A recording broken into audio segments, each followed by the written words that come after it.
دیر سے ملنے والی کامیابی کیوں خاص ہوتی ہے؟ کبھی آپ نے سوچا ہے؟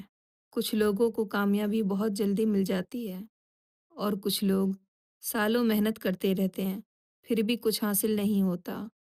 کیا اس کا مطلب یہ ہے کہ ان کا نصیب کمزور ہے یا اللہ نے انہیں بھلا دیا ہے؟ اگر آپ بھی انتظار کی عزت سے گزر رہے ہیں تو یہ ویڈیو آخر تک ضرور دیکھیں، کیونکہ آج ہم بات کریں گے دیر سے ملنے والی کامیابی کے اس راز کی جو ہر مضبوط انسان کی کہانی ہوتا ہے۔ دیر کیوں ہوتی ہے؟ زندگی میں ہر شخص کا وقت مختلف ہوتا ہے۔ کسی کا وقت جلدی آ جاتا ہے، کسی کا وقت آزمائشوں سے گزر کر آتا ہے۔ ہم اکثر دوسروں کو دیکھ کر پریشان ہو جاتے ہیں، وہ آگے بڑھ گئے، ہم وہیں کے وہیں ہیں، لیکن ہم یہ نہیں دیکھتے کہ ہر انسان کا راستہ الگ ہے۔ اللہ ہر کسی کو اس کی برداشت کے مطابق آزماتا ہے۔ دیر اس لیے نہیں ہوتی کہ آپ لائق نہیں، دیر اس لیے ہوتی ہے کہ آپ کو مضبوط بنایا جا رہا ہوتا ہے۔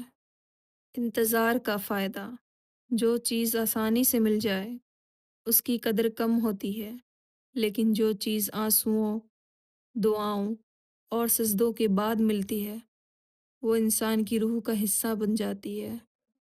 دیر سے ملنے والی کامیابی میں تکبر نہیں ہوتا، شکر ہوتا ہے۔ ایسے لوگ دوسروں کو نیچا نہیں دکھاتے کیونکہ وہ خود مشکل وقت سے گزر چکے ہوتے ہیں۔ سوچئے، اگر درخت کو جلدی بڑا کر دیا جائے تو اس کی جڑیں کمزور رہتی ہیں، لیکن جو درخت آہستہ آہستہ بڑھتا ہے اس کی جڑیں زمین میں گہری ہوتی ہے، اور آندھی آئے یا طوفان وہ گرتا نہیں۔ اسی طرح دیر سے ملنے والی کامیابی انسان کو اندر سے مضبوط بنا دیتی ہے۔ مایوسی سے بچنا: شیطان سب سے زیادہ حملہ اسی وقت کرتا ہے جب انسان ہمت ہارنے والا ہوتا ہے۔ وہ دل میں وسوسہ ڈالتا ہے، شاید تمہارے نصیب میں نہیں، لیکن یاد رکھیں، اللہ کی تاخیر انکار نہیں ہوتی، وہ بہتر وقت کا انتخاب ہوتا ہے۔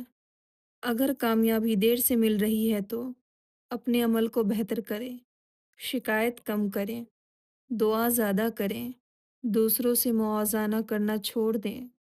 روزانہ خود کو یاد دلائیں، میرا وقت بھی آئے گا، انشاءاللہ۔ اگر آج آپ تھک چکے ہیں، اگر آج آپ کو لگتا ہے کہ سب آگے نکل گئے ہیں، تو رک کر ایک بات یاد کریں: اللہ کسی کو بھولتا نہیں، وہ صرف تیار کرتا ہے۔ ہو سکتا ہے آپ کی کامیابی اتنی بڑی ہو کہ اس کے لیے آپ کو زیادہ مضبوط بنایا جا رہا ہو۔ بس صبر کریں، کیونکہ دیر سے ملنے والی کامیابی ہمیشہ خاص ہوتی ہے۔ ویڈیو کو آخر تک دیکھنے کے لیے شکریہ۔ دعاؤں میں یاد رکھیں۔